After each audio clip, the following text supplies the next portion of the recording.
Shalom saudara-saudara, saat ini kita diberikan kesempatan oleh Tuhan untuk melakukan pengkajian, mungkin secara sederhana saja, terhadap satu bagian teks firman Tuhan dari 1 Korintus 3 ayat 10-23, di mana ini akan menjadi bahan pembacaan dan pemberitaan firman Tuhan di Gereja Masih Injili di Minahasa pada tanggal 30 April sampai 6 Mei 2023 ini. Dan bahan ini adalah merupakan agenda pembacaan seperti yang tercantum di dalam buku MTPJ atau menjabarkan trilogi pembangunan jemaat Gereja Masih Injili di Minahasa. Nah, sebelum kita melakukan kajian ini, mari kita minta pertolongan Roh Kudus dari Tuhan untuk menolong kita. Mari kita berdoa. Tuhan, kami menyadari akan diri kami yang sangat terbatas ini, sehingga kami tidak bisa mengerti sesungguhnya maksud-maksud dan pesan-pesan ilahi sebagaimana yang tertulis dalam Alkitab yang adalah firman-Mu Tuhan. Akan tetapi di sisi lain kami tahu sekali bahwa Engkau ingin supaya kami menangkap maksud-maksud-Mu, memahaminya, dan menerapkan dalam kehidupan kami sebagai orang-orang tebusan-Mu di tengah-tengah dunia ini, agar supaya hidup kami ini dapat mencerminkan Kristus. Oleh sebab itu Engkau telah mengaruniakan juga kepada kami Roh-Mu yang kudus, yang bekerja untuk menolong kami dapat berpikir, mencerna, mengerti, memahami firman-Mu. Maka sekarang kami meminta Roh Kudus, bimbinglah kami. Mampukanlah kami untuk berkonsentrasi, untuk mengerti, dan untuk menangkap secara jelas setiap maksud-maksud-Mu yang hendak Engkau perkatakan dari firman-Mu pada saat ini. Agar supaya kami dapat semakin mengenali akan kehendak-Mu dan menerapkannya dalam hidup kami, tetapi juga sebagai pelayan yang Engkau percayakan, pelayanan pemberitaan firman, kami dapat menyampaikan akan pesan-pesan suci-Mu ini kepada jemaat-Mu. Sehingga jemaat-Mu pun boleh mengalami kehidupan yang diberkati, kehidupan yang terus diubahkan oleh kuasa kebenaran firman-Mu. Kami serahkan beberapa puluh menit ke depan ini ke dalam tangan-Mu, biar Engkau bekerja. Berfirmanlah Tuhan, kami menyambutnya. Di dalam nama Tuhan Yesus kami berdoa. Amin. Jadi saudara-saudara, kita akan memahami 1 Korintus 3 ayat 10-23. Ini bukan merupakan sebuah khotbah yang sudah siap saji, tetapi merupakan telaah, sederhana saja. Dan saya kira untuk menghemat waktu, saya tidak akan membaca secara keseluruhan 1 Korintus 3 ayat 10-23 ini secara sekaligus di awal telaah ini. Sebab nanti sementara kita jalan dalam telaah ini, kita akan membacanya juga tahap demi tahap. Nah, 1 Korintus pasal 3 ayat 10-23 ini, saya lihat terbagi di dalam, terstruktur di dalam 5 bagian. Bagian yang pertama itu ayat 10, bagian yang kedua ayat 11-15, bagian yang ketiga ayat 16-17, yang keempat ayat 18-20, yang kelima ayat 21-23. Nah, mari kita melihat saudara-saudara. Mulai dari bagian yang pertama yaitu ayat 10. 1 Korintus 3 ayat 10 berkata begini, sesuai dengan kasih karunia Allah yang dianugerahkan kepadaku, aku sebagai seorang ahli bangunan yang cakap telah meletakkan dasar, dan orang lain membangun terus di atasnya. Tetapi tiap-tiap orang harus memperhatikan bagaimana ia harus membangun di atasnya. Nah, saudara-saudara, kalau kita perhatikan perikop sebelumnya, Paulus menggambarkan sebagai suatu metafora jemaat Korintus itu sebagai ladang. Di mana di ladang itu Paulus telah menanam, lalu dikatakannya Apolos menyiram apa yang sudah ditanam olehnya, tetapi kemudian Tuhan yang menumbuhkan benih yang ditanam oleh Paulus dan yang dipelihara oleh Apolos. Nah, pada perikop pasal 3 ayat 10-23 ini, Paulus menggambarkan, ya, sekali lagi sebuah penggambaran secara metaforik, jemaat itu sebagai bangunan. Dan dirinya sendiri, yaitu Paulus sendiri, dia metaforakan sebagai ahli bangunan yang cakap, yang telah meletakkan dasar untuk bangunan itu. Nah, perhatikan frase yang berkata, aku sebagai seorang ahli bangunan yang cakap pada ayat 10 ini. Frase ini sesungguhnya mau menunjukkan bahwa dasar yang diletakkan Paulus itu adalah dasar yang benar. Dan karena itu juga kokoh. Karena ia adalah seorang ahli bangunan yang cakap. Seorang ahli bangunan yang tidak cakap, yang tidak memiliki keahlian, ya bisa saja meletakkan dasar yang salah. Yang karenanya tidak akan kokoh dan tidak bisa mengakibatkan bangunan yang didirikan di atasnya itu menjadi bangunan yang kokoh. Nah, kalau dasarnya salah, bangunan di atasnya bisa runtuh. Akan tetapi, frase itu yang berkata aku sebagai seorang ahli bangunan yang cakap ini juga tidak boleh dipisahkan dari frase sebelumnya. Yaitu frase yang berkata sesuai dengan kasih karunia Allah. Maka ketika Paulus menyebut dirinya seperti itu, nah sebenarnya bukanlah untuk memegahkan dan menyombongkan diri, tetapi untuk menyanjung karunia ilahi yang telah ia terima. Ya, memang seorang ahli bangunan yang cakap, tetapi karunia Allah lah yang menjadikannya sebagai seorang ahli bangunan yang cakap seperti itu. Ia memang seorang hamba Tuhan yang ahli, cakap dalam membangun jemaat. Dan dalam proses membangun jemaat itu, ia, Paulus, telah meletakkan dasar yang benar. Agar di atas dasar itu, hamba Tuhan lainnya boleh membangun jemaat Tuhan. Dan itu semua ia boleh miliki dan lakukan hanya oleh karena karunia Allah. Nah, kemampuan, keahlian, kecakapan seseorang dalam membangun jemaat adalah karunia Allah. Dan karena itu orang-orang yang menerima karunia itu seperti Paulus diantaranya patut menyanjung dan memuji Allah.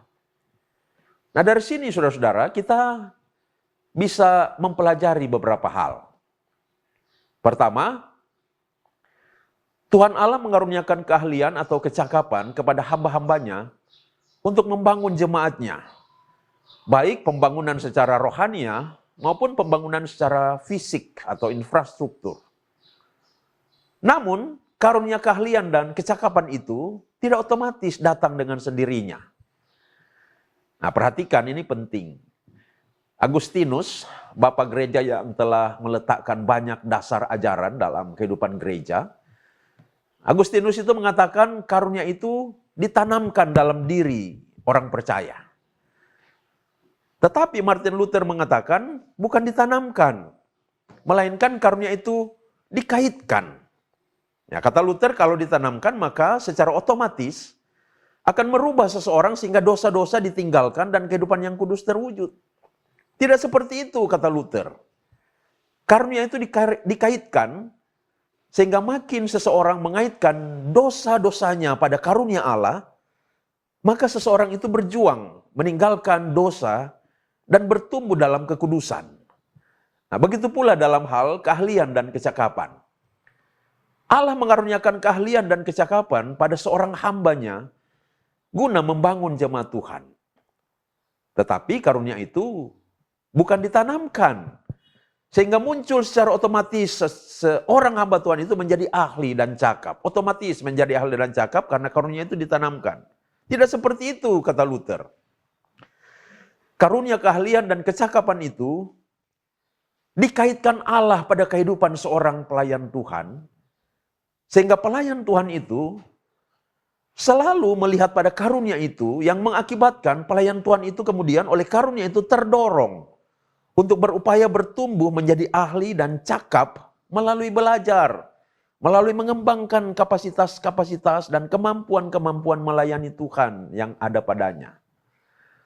Belajar dari Alkitab, belajar dari ajaran-ajaran teologi, dan belajar dari berbagai hal yang berkaitan yang membuat seorang hamba Tuhan itu kemudian menjadi seorang yang ahli dan cakap dalam membangun jemaat Tuhan, dalam melakukan pekerjaan pelayanan.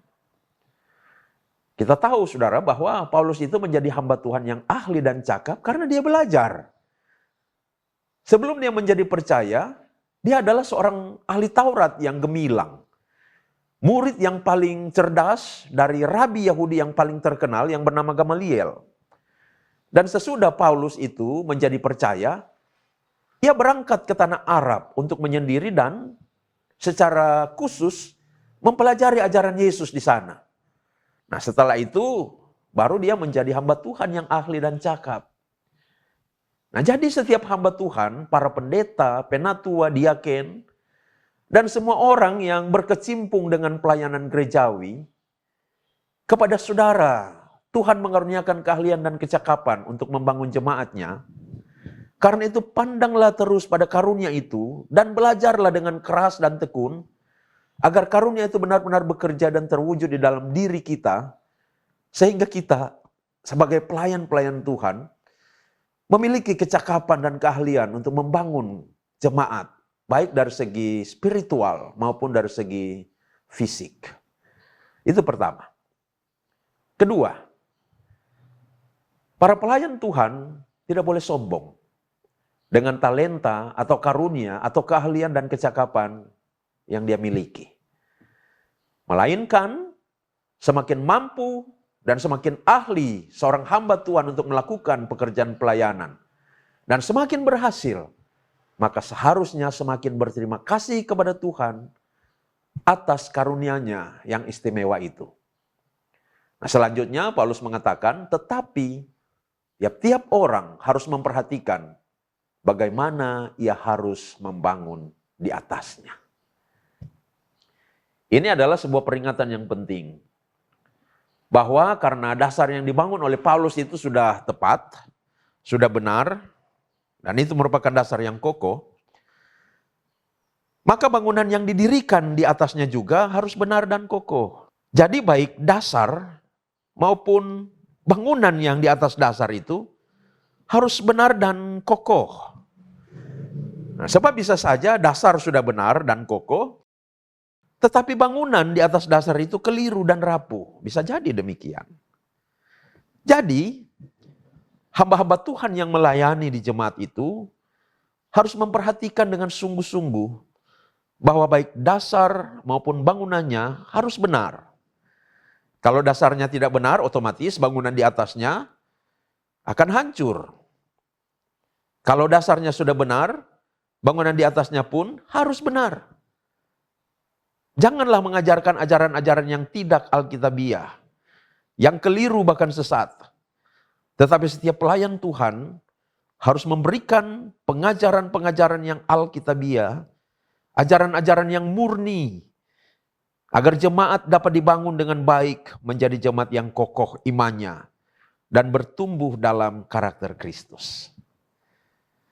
Nah, itu pelajaran dari bagian pertama, ayat 10 tadi. Nah, sekarang mari kita melihat bagian yang kedua, yaitu ayat yang ke-11 dan ayat yang ke-15. Ayat yang ke-11 sampai 15 berkata begini, karena tidak ada seorang pun yang dapat meletakkan dasar lain daripada dasar yang telah diletakkan, yaitu Yesus Kristus.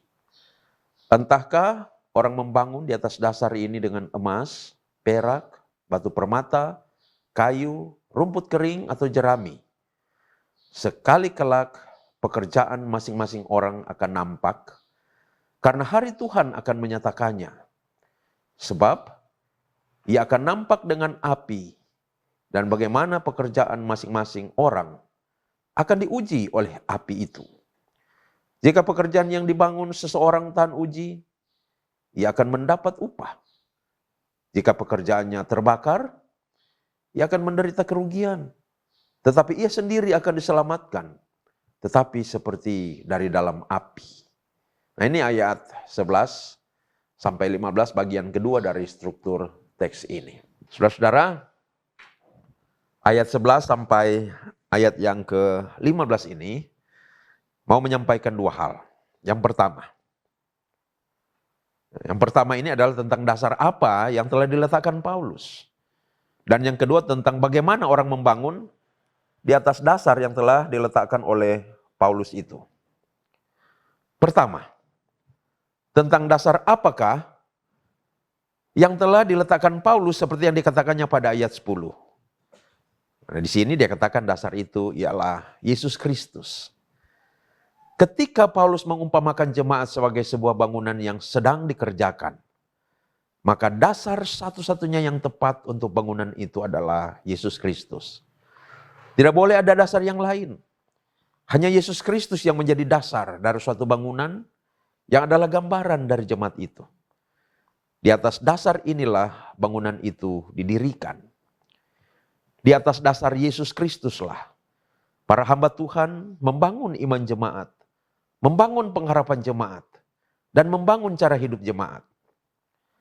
Sepanjang para hamba Tuhan membangun iman, pengharapan, dan cara hidup jemaat berdasarkan Yesus Kristus, maka iman, pengharapan, dan cara hidup jemaat berdasarkan Yesus Kristus. Maka iman, pengharapan, dan jemaat itu akan benar dan kokoh. Namun ketika dasar itu dicabut dan diganti dengan dasar yang lain, maka iman, pengharapan, dan sikap hidup jemaat itu akan hancur. Yang kedua, bagaimana para hamba Tuhan membangun di atas dasar yang adalah Yesus Kristus itu? Di sini saudara-saudara, Paulus memberikan metafora atau perumpamaan tentang material bangunan yang dipakai dalam proses pembangunan di atas dasar itu. Nah, rupanya Paulus melakukan dua klasifikasi atas material bangunan yang dipakai untuk membangun di atas dasar Kristus itu. Pertama, ada hamba-hamba Tuhan yang membangun di atas dasar itu dengan emas, perak, batu permata. Ini menunjuk pada hamba-hamba Tuhan yang menerima dan menyebarkan kebenaran Injil yang murni sesuai dengan ajaran Yesus Kristus semata. Mereka adalah hamba-hamba Kristus yang hanya bergantung kepada Kristus sebagai sumber hikmat dan ajaran dalam membangun iman, pengharapan, dan cara hidup jemaat. Mereka tidak mencampurnya dengan hal-hal yang di luar ajaran Kristus. Dan tanpa menambahkan atau mengurangi apapun. Nah, demikianlah seharusnya membangun dengan benar di atas dasar yang benar. Yang kedua, beberapa hamba Tuhan lainnya membangun di atas dasar itu dengan material yang kurang berkualitas. Dengan kayu, rumput kering, atau jerami di atas dasar itu. Artinya, meski mereka melekat pada dasar itu, mereka melenceng dari pemikiran Kristus dalam sejumlah hal dan menambahkan berbagai pengajaran menurut pikiran manusia. Mereka membangun di atas dasar yang baik itu dengan hal-hal yang kurang berkualitas. Sehingga tidak akan tahan uji ketika hari pencobaan itu datang. Apilah yang akan membuktikannya. Sebab kayu, rumput kering, dan jerami tidak akan tahan uji dan akan hangus terbakar api. Jadi dasarnya sudah berkualitas, tapi pelayanan yang dibangun di atasnya tidak berkualitas. Asal-asalan, saudara-saudara. Nah, tetapi kelak akan datang masanya ketika apa yang telah dibangun manusia di atas dasar itu akan dinyatakan. Di mana pekerjaan masing-masing orang akan nampak. Akan dibukakan supaya dapat dilihat oleh dirinya sendiri. Tapi juga dilihat oleh orang-orang lain. Ya, beberapa orang mungkin membangun di atas dasar yang teguh dengan kayu dan jerami, dengan hal-hal yang tidak berkualitas, tanpa menyadari apa yang mereka perbuat. Akan tetapi, pada hari Tuhan tindakan mereka akan dinyatakan dengan jelas. Pekerjaan setiap orang akan dinyatakan di hadapan dirinya sendiri dan juga orang-orang lain. Baik orang-orang yang telah disesatkan oleh pelayanan-pelayanan yang menyimpang, yang tidak berkualitas itu, maupun yang telah berhasil lolos dari kekeliruannya. Nah, kita memang bisa keliru, saudara-saudara, mengenai diri kita sendiri dan orang lain. Tetapi akan tiba saatnya kekeliruan kita itu dibukakan untuk kita perbaiki. Dan kita bisa melihat diri kita serta tindakan kita secara terang-terangan, tanpa ditutup-tutupi lagi. Karena hari Tuhan akan menyatakan hakikat dari pekerjaan setiap orang. Sebab ia akan nampak dengan api dan bagaimana pekerjaan masing-masing orang akan diuji oleh api itu, dikatakan pada ayat 13. Jadi, melalui ayat 11 sampai 15 ini, kepada kita hamba-hamba Tuhan diingatkan, agar di atas Yesus Kristus kita membangun jemaat. Membangun semua segmen pelayanan, dalam rangka membangun iman, pengharapan, dan cara hidup jemaat, dengan pengajaran-pengajaran yang murni, yang bersumber dari Kristus, dengan pelayanan-pelayanan yang berkualitas, dengan memberikan makanan-makanan yang bergizi, dengan memproyeksikan firman dan keteladanan Kristus. Bukan dengan berbagai pikiran manusiawi yang bertentangan dengan firman dan kehendak Kristus. Bukan dengan asal-asalan saja, khotbah-khotbah yang tidak dipersiapkan dengan baik, pengajaran-pengajaran yang kurang jelas. Berilah bahan-bahan yang berkualitas untuk menghasilkan bangunan jemaat yang berkualitas, saudara-saudara. Kehidupan rohani jemaat yang berkualitas.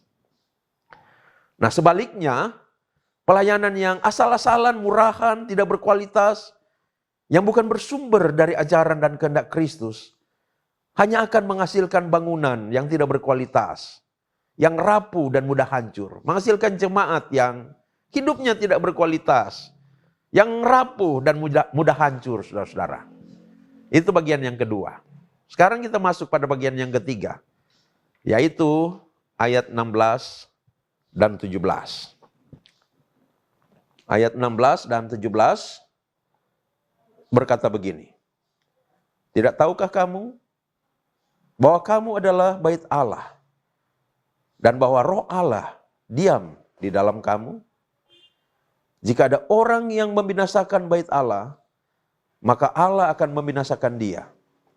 Sebab bait Allah adalah kudus, dan bait Allah itu ialah kamu. Yaitu ayat 6 dan ayatnya yang ke-17. Dari ayat 16 dan 17 ini, Paulus mau mengatakan 3 hal.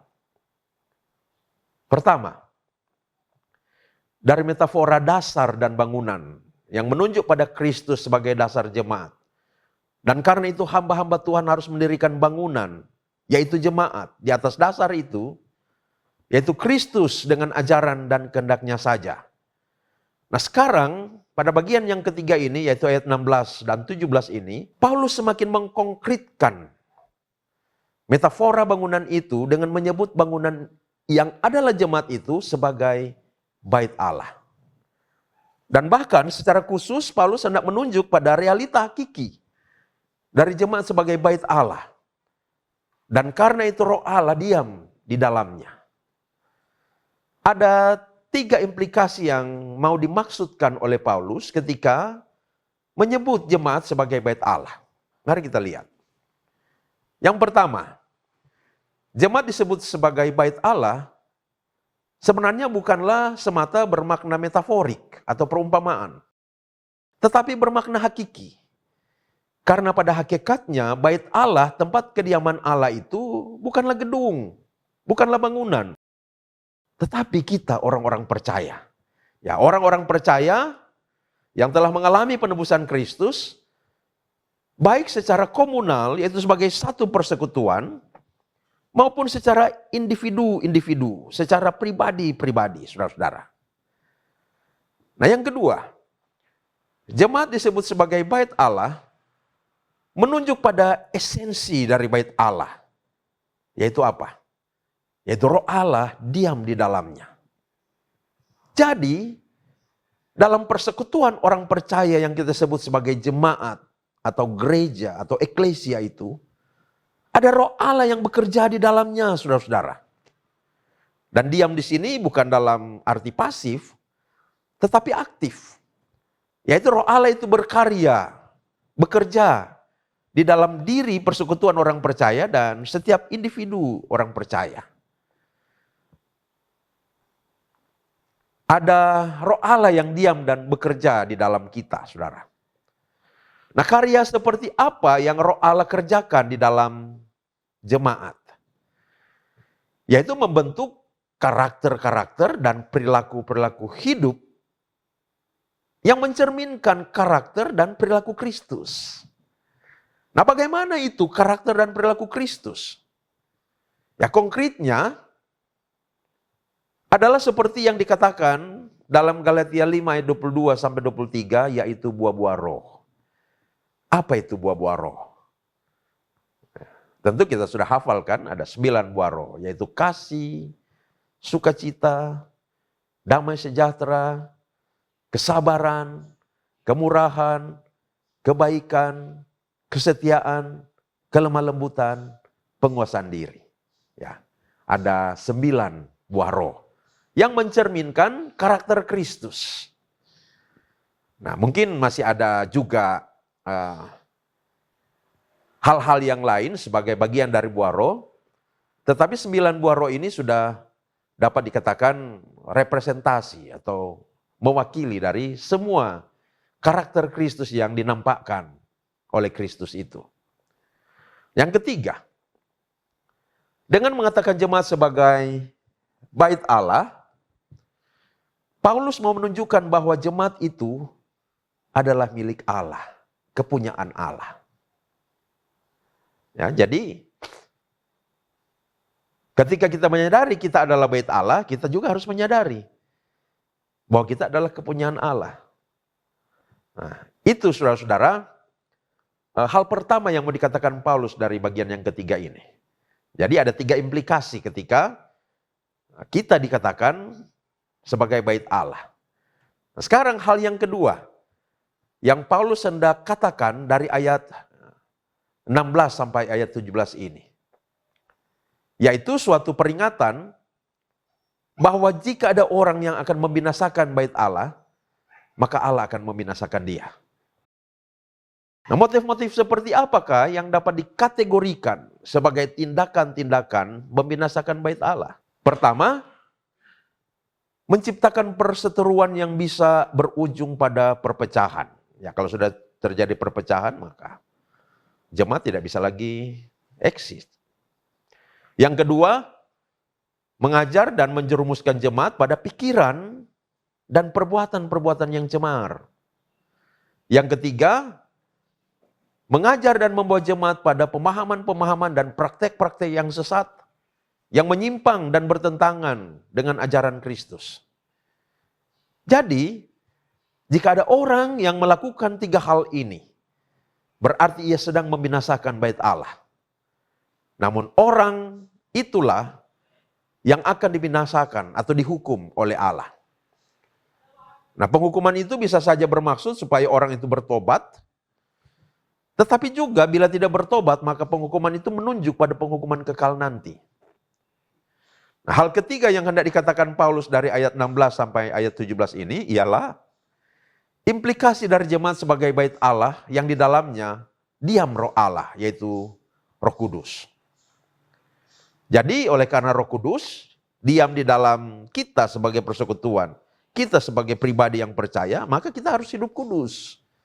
Persekutuan jemaat itu harus menampakkan kekudusan. Kehidupan orang percaya yang adalah bait Allah itu harus menampakkan kekudusan. Manifestasi dari kekudusan sebagai hasil karya Roh Allah di dalam jemaat, sebagai persekutuan dan sebagai pribadi, itulah buah-buah roh yang disebutkan tadi. Jika jemaat kudus menampakkan buah-buah roh, itu menandakan jemaat itu hidup, bertumbuh dan maju. Dan Allah sebagai pemilik bait Allah itu dimuliakan. Nah, itu bagian yang ketiga. Sekarang kita masuk pada bagian yang keempat, yaitu ayat 18 sampai ayatnya yang ke-20. Ayat 18 sampai 20 berkata begini. Janganlah ada orang yang menipu dirinya sendiri. Jika ada di antara kamu yang menyangka dirinya berhikmat menurut dunia ini, biarlah ia menjadi bodoh supaya ia berhikmat. Karena hikmat dunia ini adalah kebodohan bagi Allah. Sebab ada tertulis, ia yang menangkap orang berhikmat dalam kecerdikannya. Dan di tempat lain, Tuhan mengetahui rancangan-rancangan orang berhikmat. Sesungguhnya semuanya sia-sia belaka. Itu bunyi ayat 18 sampai ayatnya yang ke-20. Nah, di bagian yang keempat, ayat 18 sampai 20 ini, Paulus sedang mengkonkretkan peringatannya yang sebelumnya, yaitu jika ada orang yang membinasakan bait Allah, Allah akan membinasakan dia. Rupanya tindakan membinasakan bait Allah itu memang ada di jemaat Korintus, yaitu melalui sifat sombong. Merasa diri paling tahu, paling pinter, paling hebat. Nah, sifat ini adalah sifat yang berbahaya karena menjadi pemicu perseteruan yang bisa berujung pada perpecahan. Karena itu, di balik dari ayat 18 sampai 20 ini sesungguhnya terkandung seruan pertobatan. Yaitu agar orang-orang yang sombong itu berhenti dari kesombongannya. Berhenti dari merasa diri paling tahu, paling pinter, paling hebat. Dan menjadi orang yang rendah hati. Baik warga jemaat maupun para pelayan jemaat, semuanya harus merendahkan diri di hadapan Allah. Jika kita ingin benar-benar menjadi bijaksana atau baik dan hendak memajukan jemaat. Karena hikmat dunia ini adalah kebodohan bagi Allah. Hikmat yang begitu diagung-agungkan manusiawi duniawi adalah kebodohan bagi Allah bila dibandingkan dengan hikmat Allah. Ya, malaikat-malaikat Allah saja bisa tersesat seperti yang dicatat dalam Ayub, ya, kitab Ayub pasal 4 ayat 18. Apalagi orang-orang terbijak dari antara anak-anak manusia.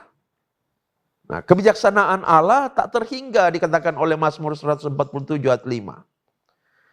Hikmat Allah tidak terbandingkan dengan hikmat kita. Seperti halnya juga antara kuasa dan keberadaan Allah dengan kuasa dan keberadaan kita.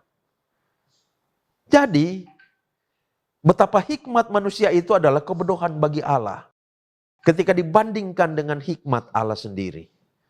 Nah, wajarlah jika ia merendahkannya dan betapa mudahnya dia dapat mengalahkan dan mengacaukan hikmat manusiawi kita, saudara-saudara. Nah, perhatikanlah. Allah mengetahui pikiran-pikiran manusia dengan sempurna. Pikiran-pikiran terdalam orang-orang yang berhikmat, rancangan dan maksud mereka yang paling tersembunyi, tidak ada yang tersembunyi dari mata Tuhan. Tetapi segala sesuatu telanjang dan terbuka di hadapannya, dikatakan dalam Ibrani 4 ayat 13. Dan Allah tahu bahwa semua itu sia-sia. Pikiran-pikiran orang-orang paling berhikmat di dunia ini mengandung banyak kesia-siaan, kelemahan dan kebodohan di dalamnya.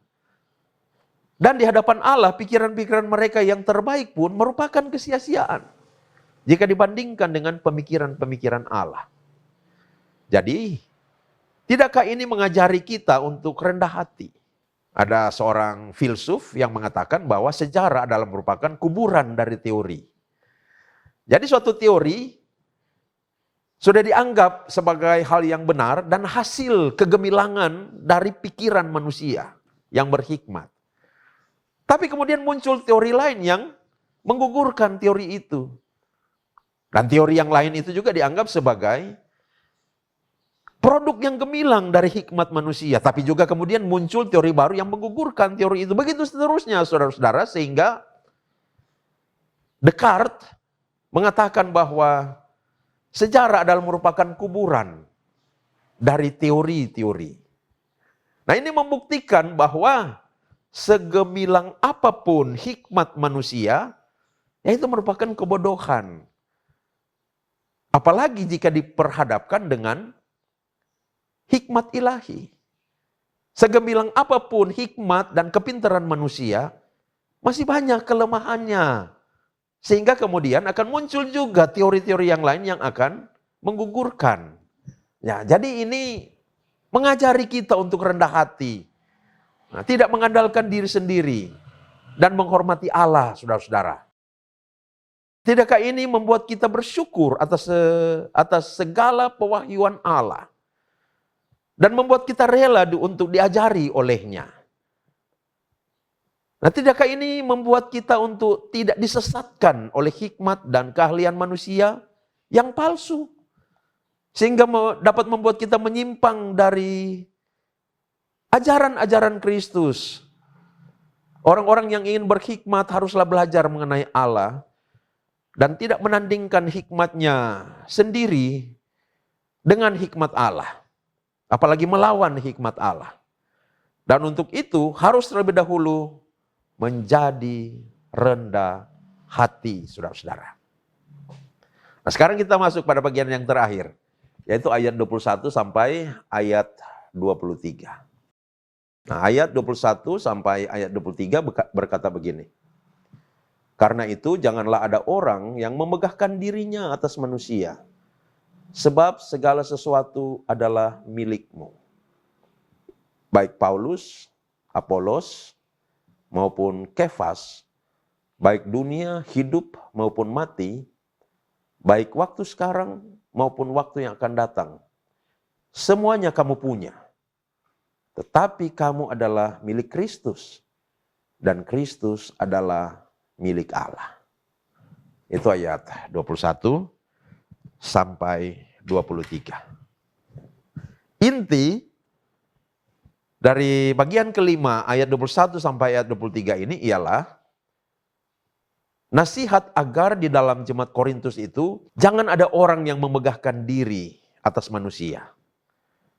Dengan kata lain, jangan menyombong-nyombongkan diri berdasarkan kehebatan dari manusia yang mereka tokohkan.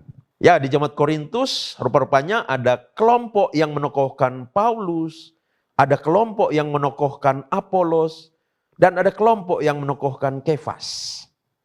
Lalu, masing-masing dari kelompok-kelompok itu menganggap tokoh mereka lah yang paling hebat, sedangkan tokoh yang disanjung kelompok lain payah.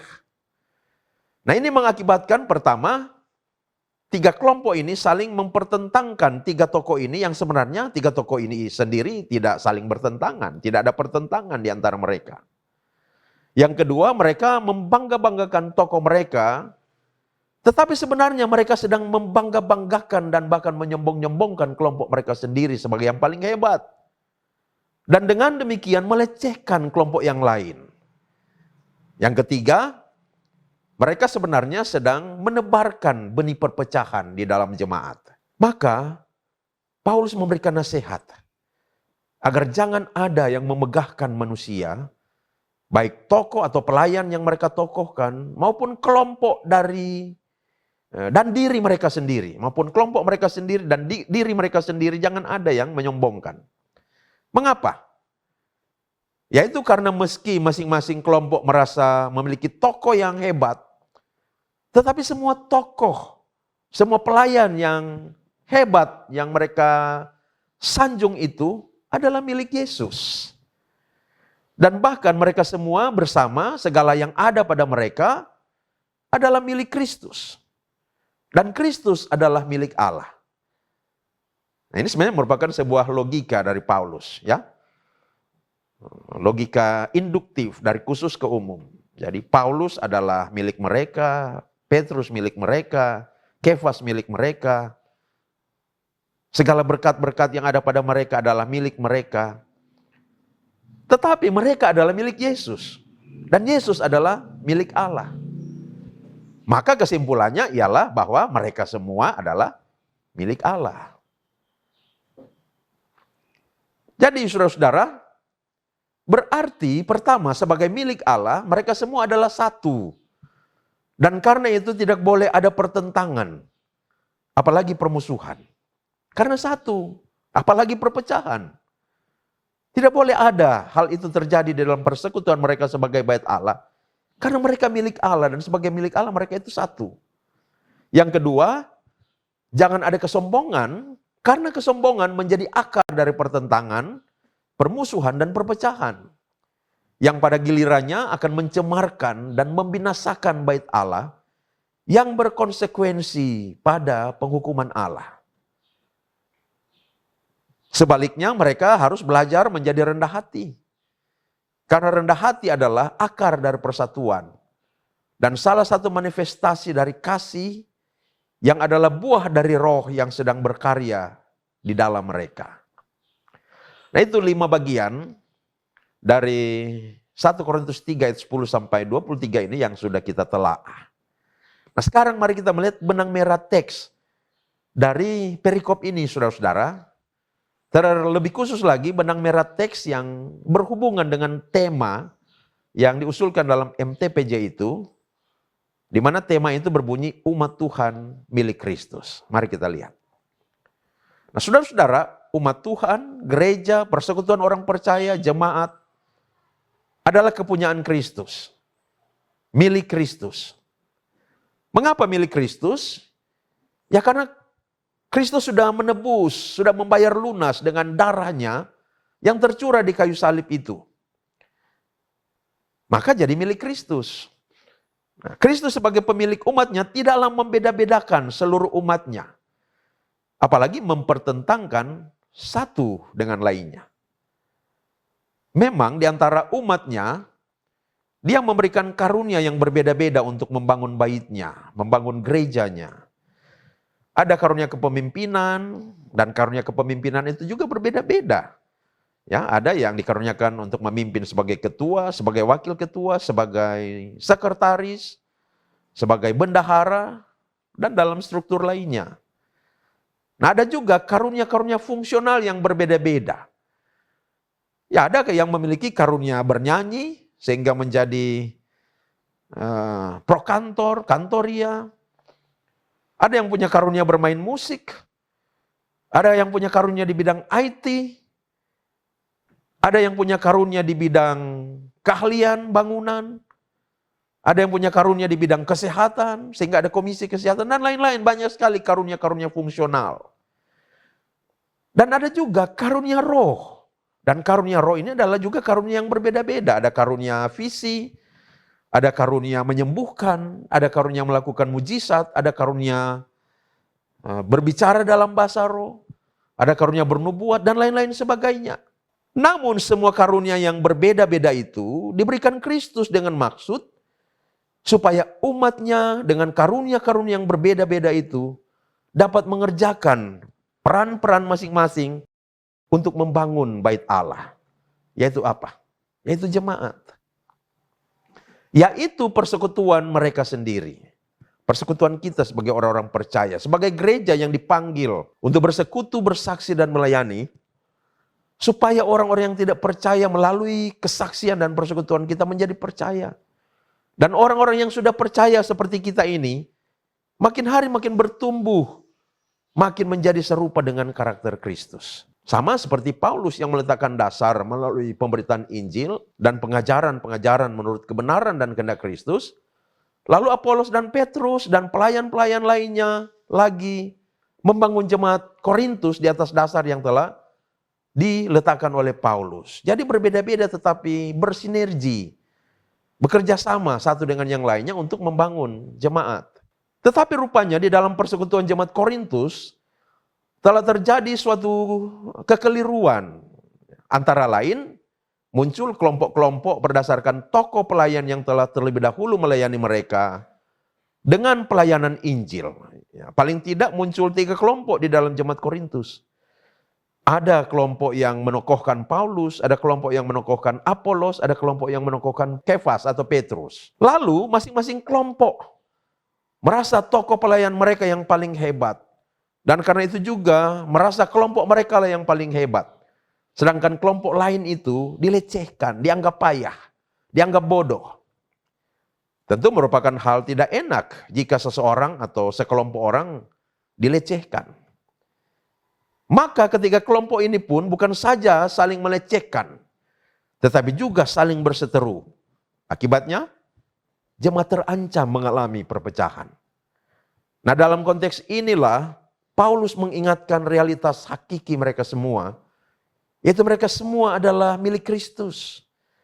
Karena semuanya milik Kristus, maka mereka adalah satu. Karena satu, maka harus menampakkan kesatuan itu. Bukan sebaliknya justru menampakkan pertentangan dan perpecahan. Maka dalam rangka kesatuan itulah, Paulus mengajukan beberapa peringatan dan nasihat seperti, yang pertama, para pemimpin atau para pelayan jemaat itu, meski berbeda-beda dalam tipe, dalam peran dan kemampuan, tetapi mereka melakukan satu hal yang sama, yaitu membangun bait Allah, yaitu mereka sebagai jemaat.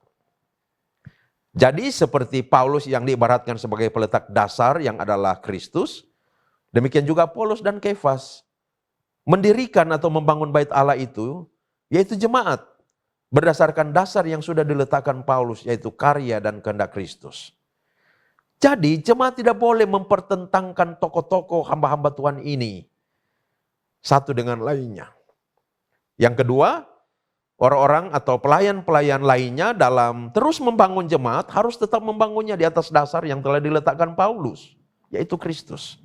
Tidak boleh membangun di atas dasar yang lain dan tidak boleh membangun di atas dasar Kristus, tetapi dengan hal-hal dan cara-cara yang bertentangan dengan kehendak Kristus, dengan cara-cara yang asal-asalan, pelayanan yang tidak berkualitas.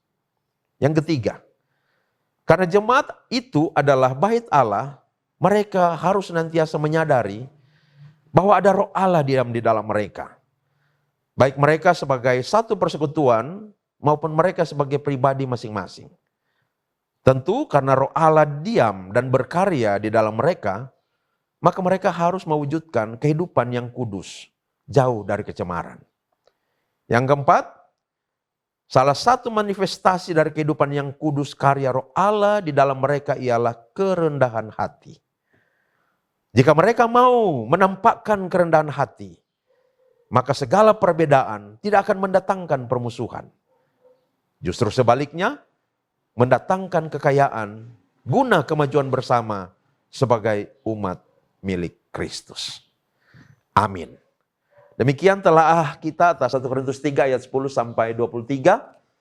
Kiranya kita semua diberkati lewat kajian ini. Mari kita berdoa.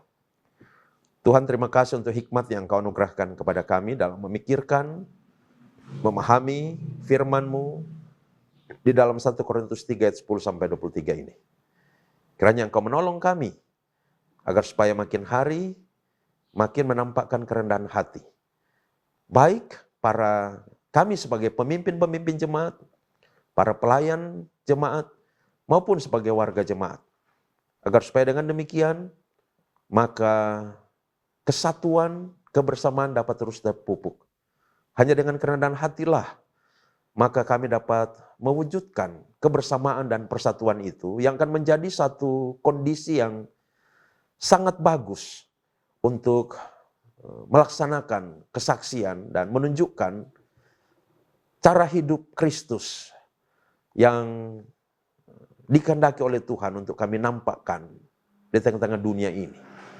Sebab jika kami saling bertentangan, apalagi bermusuhan, apalagi saling terpecah belah, mana mungkin kami dapat memberitakan dan menunjukkan keselamatan di dalam Kristus itu secara efektif, tidak mungkin sekali. Maka kami mohon Roh Kudus menolong kami agar supaya menjadi hamba-hamba Tuhan dan warga jemaat orang-orang Kristen yang terus bertumbuh di dalam karakter Kristus, antara lain kerendahan hati. Terima kasih Tuhan, berkatilah pelayanan-pelayanan ibadah, pemberitaan-pemberitaan firman di dalamnya di minggu depan. Mulai dari ibadah-ibadah di rumah Tuhan, di gereja-gereja, maupun ibadah-ibadah di kolom-kolom, di rumah-rumah, di UPK-UPK Bipra, di aras jemaat. Kami mohon Roh Kudus hadir bekerja di sana, agar supaya jemaat-Mu terus dibentuk dengan firman, terus menyembah Tuhan, dan makin hari hidupnya makin diubahkan. Terima kasih Tuhan, terpujilah nama-Mu. Ini doa kami. Di dalam nama Tuhan Yesus kami berdoa. Haleluya. Amin. Demikian kajian kita pada saat ini. Nanti kita berjumpa lagi pada kesempatan yang berikut. Tuhan memberkati kita semua. Shalom, damai di hati. Amin.